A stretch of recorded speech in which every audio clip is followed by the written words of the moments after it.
नमस्कार, स्वागत है आप सभी का टीएनपी न्यूज में और मैं हूं आपके साथ मिशा सिंह। एक नजर डालते हैं उत्तर प्रदेश की खबरों पर। यूपी में सीएम योगी ने एक नई मुहिम छेड़ दी है। अभी तक सीएम योगी का बुलडोजर चर्चा में था, लेकिन अब वसूली अभियान भी शुरू होने वाला है।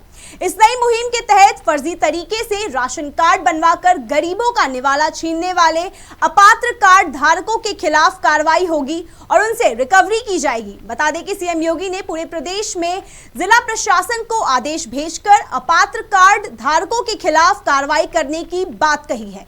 इसके अलावा फ्री में गेहूं, चावल और खाद्य सामग्री लेने वाले अपात्र कार्ड धारकों की लंबी फेहरिस्त बनाकर उनसे वसूली करने का आदेश दिया है। काशी के ज्ञानवापी मामले पर एआईएमआईएम के अध्यक्ष असदुद्दीन ओवैसी ने बयान दिया है। ओवैसी ने कहा कि उच्चतम न्यायालय ज्ञानवापी मामले पर अगली सुनवाई के दौरान निचली अदालत के आदेश पर रोक लगाएगा और पूर्ण न्याय करेगा। साथ ही ओवैसी ने कहा कि जब वाराणसी की अदालत ने नमाजियों की संख्या 20 तक सीमित करने और शिवलिंग पाए जाने के स्थान की सुरक्षा का आदेश दिया, तो उनकी राय में उस समय गंभीर प्रक्रियात्मक अन्याय हुआ। यूपी के मुजफ्फरनगर में ज्ञानवापी मस्जिद में शिवलिंग निकलने को लेकर सपा नेता मोहसिन अंसारी ने सोशल मीडिया पर एक विवादित पोस्ट कर दिया, जिसके बाद इस पर धार्मिक बयानबाजी होने लगी, जिसकी वजह से मामला विवादित हो गया और पुलिस के संज्ञान में आया। जिसके बाद नगर कोतवाली पुलिस ने तुरंत मुकदमा दर्ज करते हुए सपा नेता को गिरफ्तार कर आगे की कार्रवाई शुरू कर दी है। यूपी में बसों से सफर करने वाली महिलाओं की सुरक्षा को ध्यान में रखते हुए यूपी रोडवेज परिवहन निगम की पिंक बसों की स्टीयरिंग अब महिलाओं के हाथ में होगी। बता दें कि बसों को चलाने के लिए 22 महिलाओं को प्रशिक्षण दिया गया है। जल्द ही ये महिला चालक गाजियाबाद डिपो की पिंक बसों की स्टीयरिंग संभालती नजर आएंगी, जिसमें चालक के साथ परिचालक भी महिलाएं ही होंगी, ताकि महिलाएं पूरी तरह से सुरक्षित महसूस कर सके। यूपी में बारिश, ओलावृष्टि, बाढ़ के दौरान होने वाले नुकसान को रोकने और लोगों की जान बचाने का मजबूत तंत्र स्थापित किया जा रहा है। इसके लिए राज्य आपदा प्रबंधन प्राधिकरण के साथ मिलकर राज्य सरकार प्रदेश के 25 जनपदों में आपदा मित्र और आपदा सखी योजना को विस्तार देने जा रही है, जिसमें जनपद के 18 से 40 आयु वर्ग के ऐसे वॉलंटियर्स को प्राथमिकता दी जाएगी जो सिविल डिफेंस, होमगार्ड और कम्युनिटी सर्विस व तैराकी में अनुभव रखते होंगे और जिन्हें आपदा रिस्पांस ऑपरेशंस का उनको पूर्व का भी अनुभव होगा। ज्ञानवापी मस्जिद परिसर में शिवलिंग मिलने पर पूरे प्रदेश में जगह जगह कार्यक्रम का आयोजन किया जा रहा है। इसी कड़ी में कानपुर नगर के प्रसिद्ध बाबा बल खंडेश्वर मंदिर में बीजेपी युवा मोर्चा के कार्यकर्ताओं ने इकट्ठा होकर रुद्राभिषेक किया। इस दौरान पूरा परिसर बम बम भोले के नारों से गूंज उठा। आज हम लोगों ने पी रोड के बाबा बलखंडेश्वर में जश्न मनाया है कि कितने अरसों से हमारे शिव जो वहाँ पर कैद थे, आज उनको मुक्ति मिली है। किस प्रकार से, इसी प्रकार वहाँ पे जो वजू कर रहे थे लोग, उसके बाद स्वयं कलयुग में साक्षात भोलेनाथ ने दर्शन दिए हैं। इसलिए हम लोगों ने बलखंडेश्वर मंदिर में आज मिष्ठान वितरण किया है, आतिशबाजी की, बाबा का पूजन किया। इस तरीके से शिवलिंग मिला है तो कैसे हम लोग उसको सेलिब्रेट कर रहे हैं? देखिए, ज्ञान आपने देखा होगा कि हजारों वर्षों से सनातन संत को जिस तरह कुचलने और दबाने का कार्य किया गया, वो आपके सामने प्रत्यक्ष है। चाहे वो 1100 ईस्वी में मोहम्मद गोरी के द्वारा हो, फिर 1300 ईस्वी में हो और आज 1500 ईस्वी में, ये निरंतर सनातन संस्कृत को हास करने का, यही नहीं जितने भी हमारे प्रमुख मंदिर हैं उन मंदिरों में निरंतर सनातन संस्कृत को कुचलने का कार्य किया गया।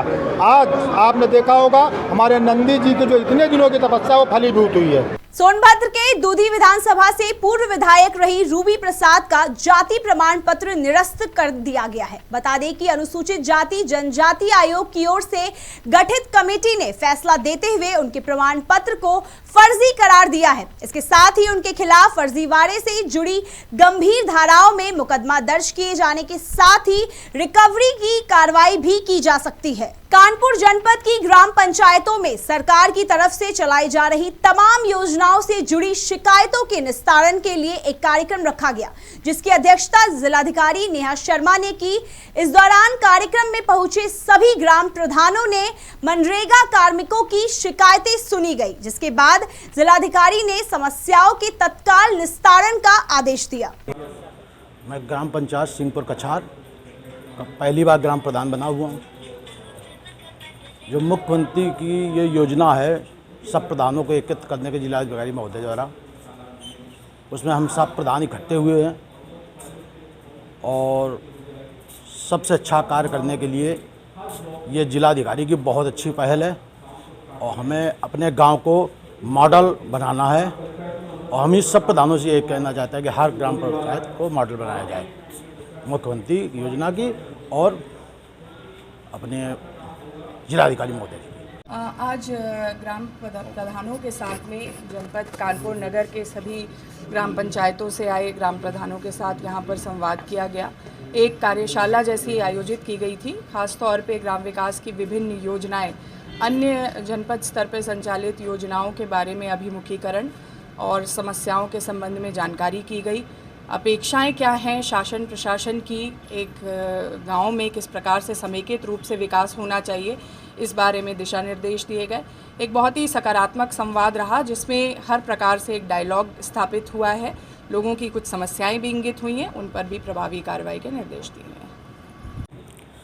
मैं करड़ी चंपतपुर की ग्राम प्रधान हूँ। मेरा नाम सपना चतुर्वेदी है और मैं दूसरी बार प्रधान बनी हूँ। लेकिन इतने दिन के मेरे एक्सपीरियंस के अनुसार डीएम महोदया के द्वारा जो एक कार्यक्रम रखा गया है, सभी प्रधानों को एक साथ बोलने का, अपनी समस्याएं बताने का जो मौका दिया गया है, मैं उनकी बहुत ज़्यादा सराहना इस चीज़ की कर रही हूँ कि उन्होंने बहुत अच्छा ये काम किया है जिसमें हम सभी प्रधानों की समस्याएं का निराकरण हो रहा है।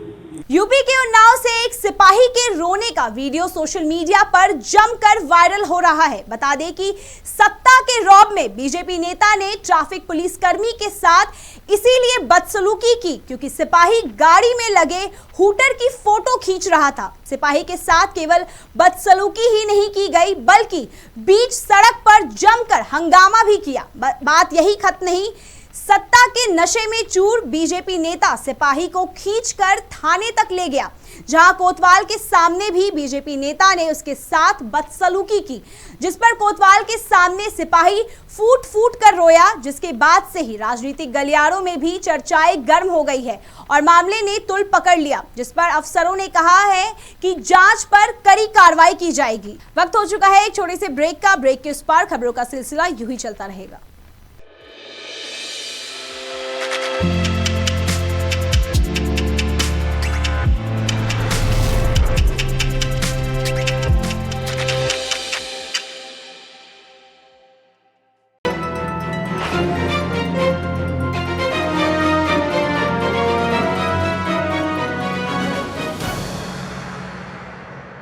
स्वागत है आप सभी का। ब्रेक के बाद नजर डालते हैं आगे की खबरों पर।